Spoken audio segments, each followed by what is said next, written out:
Hi, and welcome to a bonus episode of Trutalk, a limited series about The Truman Show created by me, Christopher Bingham.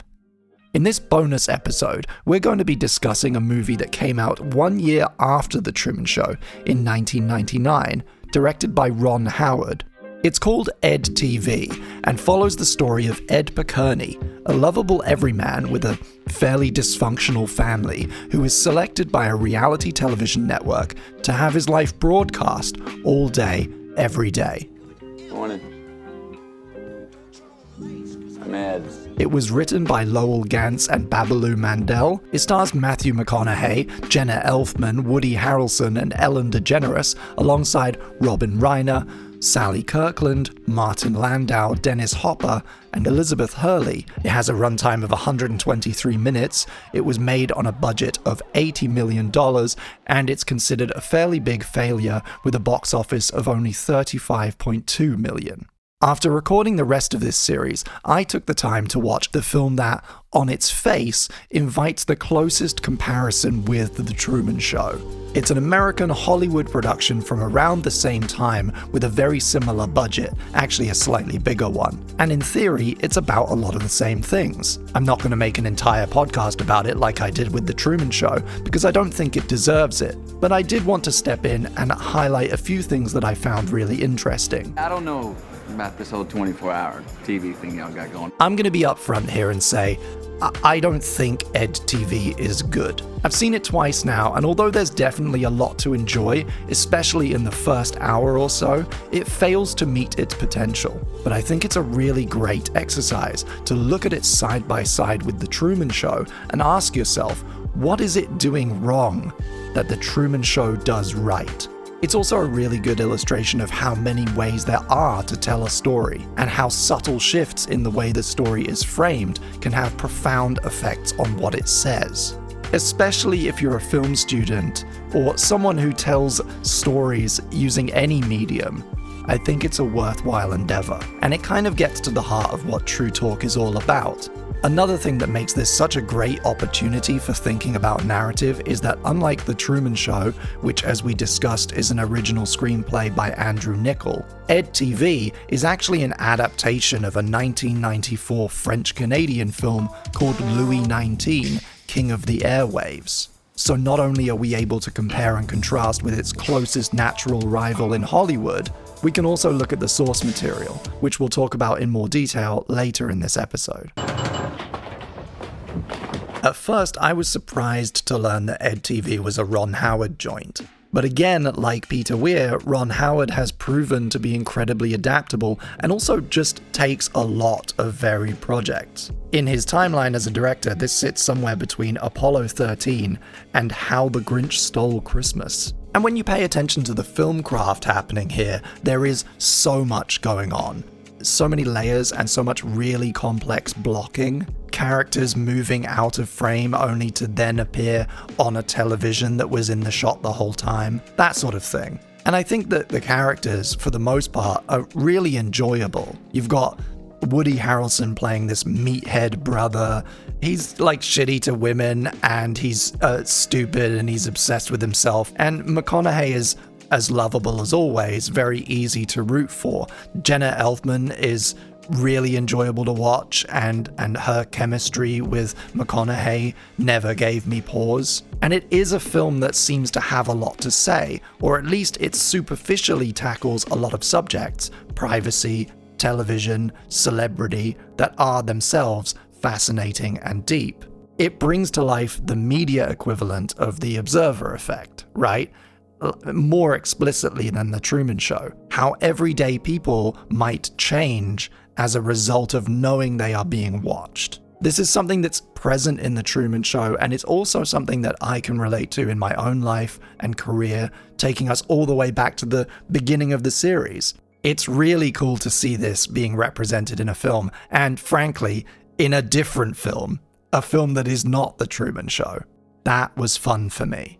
Where it falls down, and I think this is one of the crucial differences between a film that people are still talking about 20 years later and one that, came out and didn't do very well and people moved on. The sense of humor in EDtv is crude. It's childish. It's got a few too many dick jokes.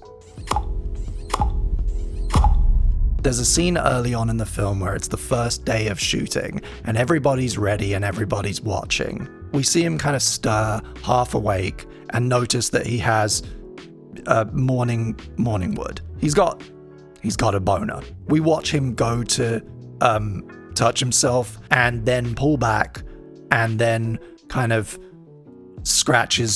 rub his face with the same hand. And we cut to reactions of people watching this back at the studio and people in their homes watching it. The second morning comes, and Ed instinctively reaches down to his crotch, only to remember that he is being filmed and stop. This is a really effective sequence of events, right? This illustrates, through the medium of film, what it is like to know you are being watched. Except as these examples continue throughout the film, more and more they take the most crass approach. There's a scene much later in the film where Ed and Sherry have eluded the cameras and are getting hot and heavy in a car. Then they're discovered by one of the cameramen, and there's an entire plot point about how one of Sherry's boobs is aired on television. So you have this truly inspired and endlessly fascinating subject matter, and then you've got this schoolyard humor on top of it. Ed, are you okay? Oh, something broke my fall. Oh! And sadly, the climax of the movie is also where this problem reaches its peak. Ed tries to force the network to let him out of his contract by revealing embarrassing private information about its executives on air, and we end up with the culmination of everything we've seen resting on a dated and facile joke about erectile dysfunction. What this man does is he squeezes his pump, and it forces a fluid that goes into the cylinders into the shaft. And why? You got your stiffy. It doesn't get grand and epic like Truman on the Boat. It doesn't get surreal and introspective like Synecdoche, New York or something. It kind of just makes a dick joke and everything goes away. This articulates for me what the sensibilities of EDtv are and what they think their audience is going to enjoy. And in my opinion, it spoils all the really good things there are to love about it. It left me sitting there once again, just feeling deflated, like you wasted it. You had something and you wasted it. Then there's the Louis XIX of it all. When I first watched EDtv a few years ago, I was unaware of this, but a commenter on my previous video let me know it's an adaptation of a Quebecois film called Louis XIX, King of the Airwaves, that came out in 1994. Louis XIX was directed by Michel Poulette. It has a tiny runtime of 95 minutes, and it was made on a budget of just 1.8 million Canadian dollars. It stars Martin Drumville as Louis Jobin, the original Ed Picerni, who wins a contest to become the first person to have their life broadcast live 24 hours a day. And it sets him up on this familiar pendulum of expectation being met with reality. Nous ne recherchons pas un modèle au sens exemplaire du terme, mais au sens représentatif. The person we pick, the guy that's on TV all day long, doesn't even have to be good. I mean, if he's good, great, but if he's bad, even better. At first, Louis is hesitant, and then he signs on. Then, almost immediately, he starts to shy away from the camera, becoming hyper-aware of every little move he makes and worrying what he looks like, worrying that he's gonna commit a faux pas of some kind. There's this wonderful early sequence with no dialogue for several minutes, where he gets up and he's trying to do everything prim and proper, and he's pressed his shirts in advance, and he wants to make a good impression, and he gets on a bus and then he takes a seat while there's a lady standing, and he panics because he thinks that the people at home are gonna judge him for not giving up his seat. Then he starts relaxing into his newfound stardom, and it doesn't hurt that people are coming up to him in the street and telling him that he's great and giving him gifts. Meanwhile, we the audience are treated to familiar scenes where members of the audience discuss him and what's happening on the show. Louis again starts to despair with all of the attention that he's getting. He gets hit on by a beautiful woman in a nightclub which we imagine has never happened before, only for him to discover that she really just wants to get an agent. She doesn't really care about him. Then he meets and starts dating a woman called Julie, whose affections seem genuine. In a world that is becoming increasingly surreal and alien to him, his blossoming relationship with Julie gives him hope. Now, there are a lot of key plot differences between this and EDtv. For starters, in EDtv, Ed never expresses a desire to be on television in the first place. Whereas in Louis 19, our introduction to the character is actually this really, really funny scene where he notices that a news crew are filming outside of the convenience store underneath his apartment. So he quickly puts a tape in the VCR and then runs downstairs to stand in the background and be on television. Besides the fact that that's just a really funny and endearing way to introduce a character, it also expresses something that's very different from Matthew McConaughey's Ed. Louis has kind of the same mother, and we have a lot of sequences where she dresses up and performs to the camera and kind of becomes famous herself as a chef and a singer, but there's no father or stepfather character. A lot of the way that the romantic plot plays out is very, very different to EDtv. Julie never shies away from the camera. In fact, her involvement with Louis helps him to come out of his shell and embrace his situation. There's a really lovely scene where they're on a date and they start to kind of make a game out of the washing up so that it's entertaining.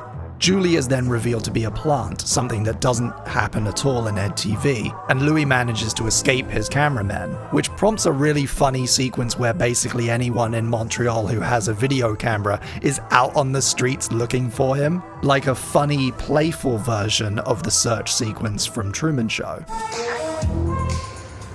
Louis? Ça fait pour moi, Louis? Louis? Louis?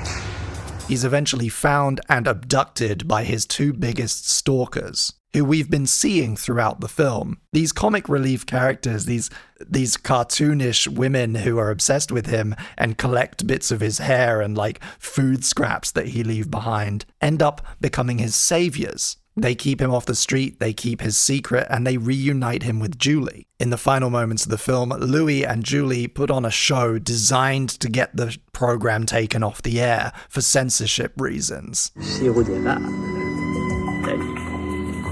And this represents another foundational difference between Louis 19 and EDtv. In EDtv, they are explicitly looking for raunchy stuff. They want to peddle some filth. We are go for sex, people. And in Louis 19, deliberately pushing that boundary is what lets them escape.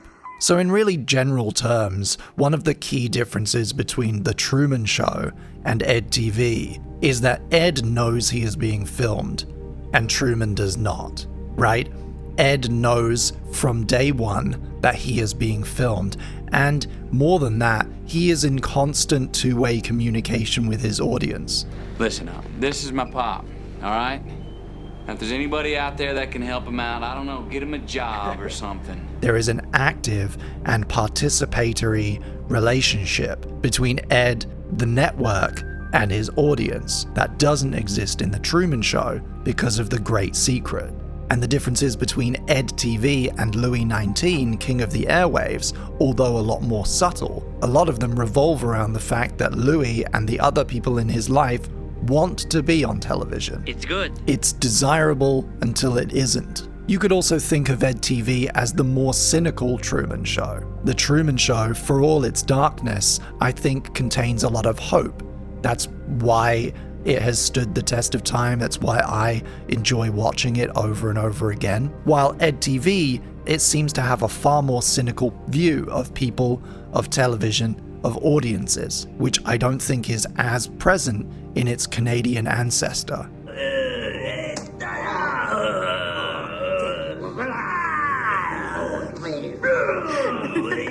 It's difficult for me to properly critique or review Louis 19, King of the Airwaves, because my French is poor and I had to rely on auto-generated captions.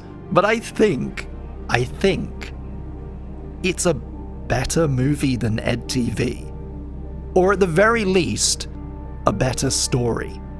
I would love to live in a world where EDtv had been a more faithful adaptation, and as a result inherited Louis XIX's more pleasant qualities, its playfulness, and yes, even hopeful nature. The times that it does get raunchy, it does so with a sense of humour and doesn't tip over into vulgarity. And it explores so many of the same ideas without feeling mean-spirited or gross. Of course, it's impossible to know for sure, but I think had that happened, we might all still be talking about this film the way that we talk about The Truman Show. Thank you for listening to this bonus episode of Trutalk, and I also just want to take this opportunity to say thank you to everyone who has watched all of these videos. I originally made this podcast during lockdown at a particularly low moment for me, and I understood when I was making it that it was niche and nobody was going to care. I almost didn't even finish uploading the video series, and now I'm really glad that I did. I was going to do just one bonus episode where I talk about EDtv and a couple of other films and respond to some of your comments, but as I was working on it, I realized there was more to say about EDtv. So let me know in the comments whether you'd like me to make one last bonus episode where I talk about a few other films and respond to some of your feedback.